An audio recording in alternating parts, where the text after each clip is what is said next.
নানির তো ভুললেই গেছো। তোমার বুলানোর উপায় আছে, যে জিনিস ধরাই দিচ্ছ। হ্যাঁ, বউ বুলে দেবো, তোমার বলবো না, উপায় নাই। কেন আমার নাতি নাকি তোর লগে বেশি ঝামেলা করে? কোনো ঝামেলা করে না, নির্যাতন করে, নির্যাতন, স্বামী নির্যাতন, মামলা করবো ওর নামে আমি।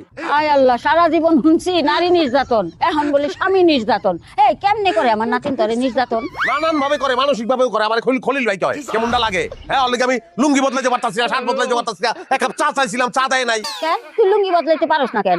আমার নাতি কি তোরে ধইরা রাখে না নিষেধ করে? আরে কথা তো ওইটা না, আমার লুঙ্গিটা কোন জায়গায় আছে, আমার শার্টটা কোন জায়গায় আছে, আগুয়ে ঢুকে দিব না, আমি তার স্বামী না। আমি কইলাম লুঙ্গিটা দে, আমারে পারতাম না। আমি আমার বান্ধবী এসে আলোকে দেখা করতে যাবো। আচ্ছা, বান্ধবী আগে না স্বামী আগে, এটা আমার বুঝাও তো।